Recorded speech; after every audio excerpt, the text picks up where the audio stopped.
from Godsmack. Welcome for the first time to Australia and Soundwave. Oh my God, such a blessing to be here. Really, really, really great country you have, man.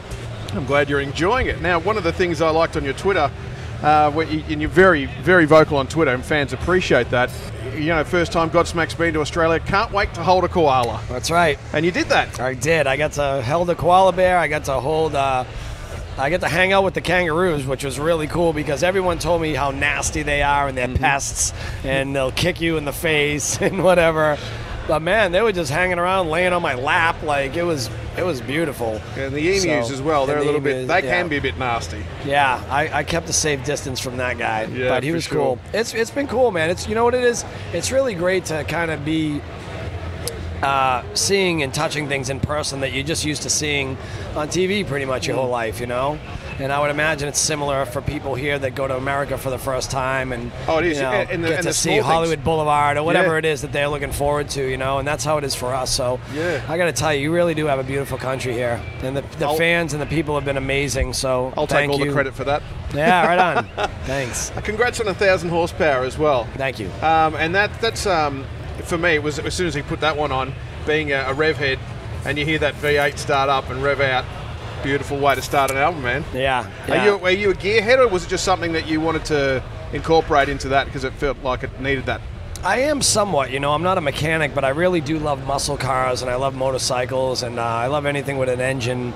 And it just, you know, it just seemed appropriate to have something represent what 1,000 horsepower would be, and I felt like it was a real metaphor for the band and what we've kind of been over the years, which was just a, you know, relentless and kind of non-stop, and we're constantly motoring through things, and you know, we've worked for the last 20. This month has been 20 years for us as a band, you know.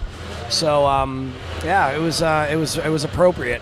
No mean feat, 20 years. Congratulations on that. But roughly 1 million albums a year over 20 years. Yeah, thank God. You know, we're very grateful to still have a career and have people still care about the band and want to see us and listen to our music. So we have no complaints. I think now more so. I think, and I've been mentioning this to a few bands, it's almost like there's been a resurgence. Do you think does it feel like that from inside the bubble looking out for hard rock and heavy metal music? Yeah, it's hard to say. You know, I mean, heavy metal rock music, at least in the States, you know, have experienced some pretty heavy storms, and you know, it's really sunk into some valleys. But you know, it's cyclical and it comes around all the time. So it's just a matter of time and when it hits again. And that's why we feel really blessed, because we've really weathered some nasty storms, and we're still here, you know, and it's still relevant, and so we're blessed to be here and playing our music. And hopefully, you know, at some point it will come around full strength again, because a lot of the pop music and stuff like that has really dominated for a while. So, it's almost like the advent of all those reality TV shows when they kind of took off. Yeah, everything else. Enough's enough, right? It's like, come on. Yeah. Now you're doing a reality show on like pest control and Jesus, you know. And yet we can't get one for a heavy metal band, but no one would want to do it anyway. Yeah, that's true. Now, you've been a producer on your albums in the past, and the last couple you've had Dave Fortman on board, and now that seems to be a relationship that is working so well. Yeah. How important was it? Did you look at his past work and say, I want to work with you, or was it organic? Did you know him previous? Well, actually, Shannon was a good friend of Dave's, and they played an Ugly Kid Joe together. Right, okay. And so Shannon turned me on to Dave, and we hit it off, and you know, I listened to some of his work in the past. He's done Evanescence and some really strong albums. And I was like, you know, why not? Give it a shot. I mean, we're always looking to expand and try new things, and it either works or it doesn't work. But it works so well on the Oracle that we decided to bring him back again for 1,000 horsepower. And he's just a great guy, really easy to work with, really funny, you know. It makes a difference when you find someone who actually gets the music that you want to do, and then can bring out the best in you. Obviously, with the humor thing would work there. Yeah, for me, you know, his engineering skills is what's critical, because he's so good at mixing, and that's what was really important to me. You know, I've always been an arranger, a composer, a producer, and so for me, even though he has great ears, great head for melody, really, to me, his expertise lies within mixing, and he sonically makes the record sound great. It's funny you should mention the word sonically, because that was something that stands out on 1,000 horsepower. It's just, you know, I'm not comparing it musically to this, but, you know, when Bob Rock did stuff like the Motley Crue stuff, and then the Black Album from Metallica. Yeah. It was just sonically... it's punchy, it's crisp, it's clear. Yeah. I think that's a really important powerful, thing. Yeah. Very, very powerful.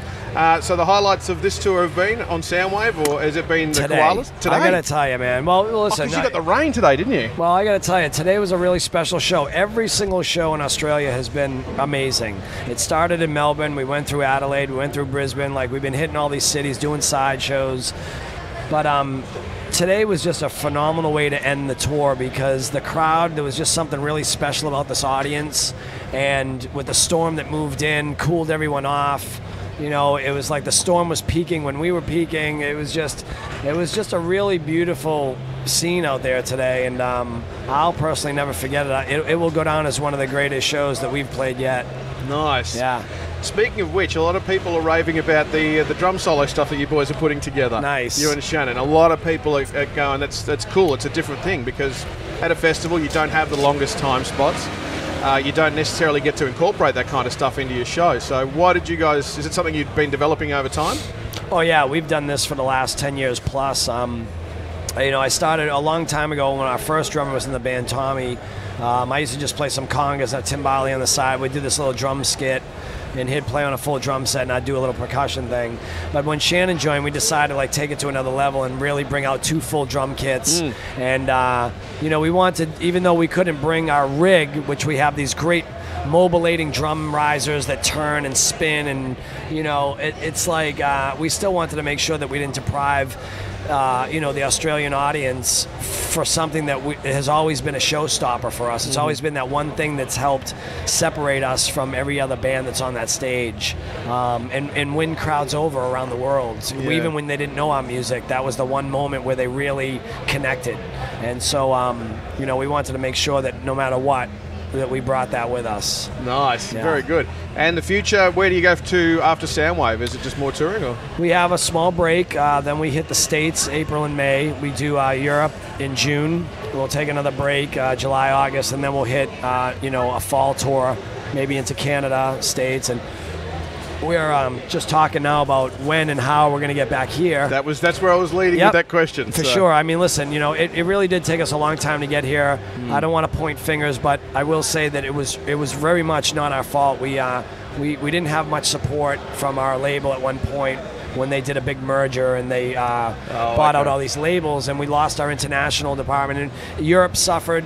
We've never still been to South America, so this is, we haven't been to Russia yet. We haven't been to Bulgaria. There's still countries we have to get to, but we're really glad we were able to get to Australia. And I do promise that, you know, this is just the beginning now. We're going to be coming back and enjoying this place again, because I couldn't ask for a better welcome here. Oh man, that's awesome. It is so nice to meet you, and thank you very much for bringing the show here, man. Thank you. Awesome. Thanks, bud. You got it.